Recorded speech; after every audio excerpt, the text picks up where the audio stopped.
Welcome back. This is Wisconsin Shoe Guy. Today we're going to take a look at a pair of shoes that I got from Blkbrd shoemaker in India.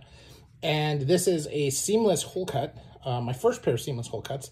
And before you go any further, you should know this is a pair of seamless hole cuts for a couple $100 versus $3,000, which most of them are. So it is a very unique pair, and they're doing some really nice things with them. This is also a pair from before they upgraded their leather. So a lot of the leather wear things that you see here are things that I believe that they've taken corrective action for. I've ordered a new pair, actually, with a seamless brogue pattern cut into it, so like a foul wingtip, that I'm really looking forward to having. Was looking at it in oxen suede and have pivoted to Castorino suede because the oxen suede was not stretching for seamless in the right way. So this is something that is important to note. Hole cuts are one of the most difficult shoes for a shoemaker to make.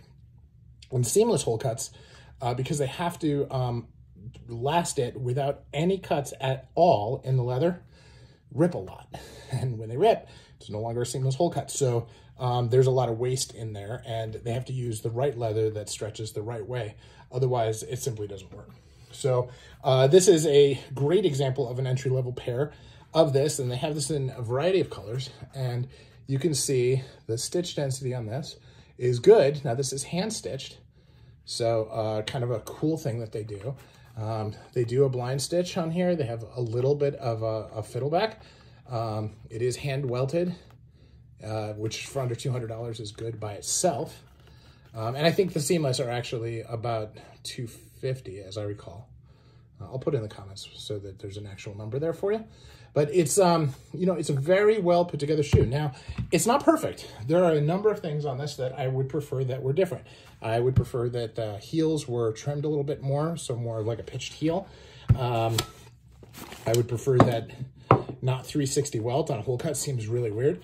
Now, the other piece is that they have this really gargantuan insole that goes all the way across the shoe and is full of foam. Now, I really don't like that. If I'm going to spend money to buy shoes, especially, you know, high-end shoes, I want my foot to be on the leather that's connected to the construction of the shoe, not an insole. I really, I find that really as a letdown, personally. And if I pull it out, shoes don't fit. So it's a, you know, it's great that they have it. It's great that it can pull out.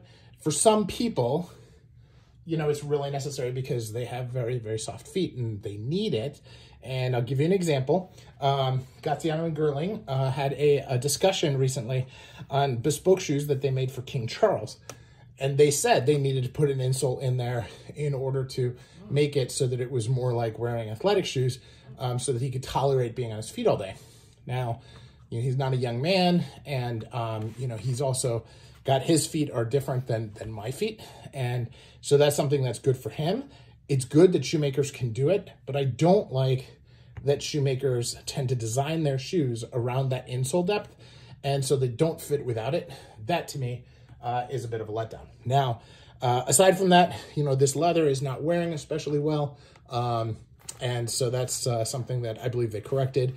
A lot of this was leather coming out of a tannery in Eastern Europe, and they have now started getting some leathers from France and from Italy, which should address some of this. Now, there is an upcharge for those that you can pay an extra $100 for leather, but it's worth it, in my opinion, to make sure that you're getting something that's going to last quite a bit longer. You can see I don't have a ton of wear on these, and you know, this leather, they always crease, but this kind of cracking on the crease is not something that I would consider to be acceptable long-term in a pair of high-quality shoes. Now, for, you know, a couple $100, that's really not that bad. And candidly, I could polish over it every time and it'd be nothing. I really kind of left it unpolished, so you'd be able to see it in its full state. And then I'll probably do some polish over it. Now, this is a very light-colored shoe. Light colors.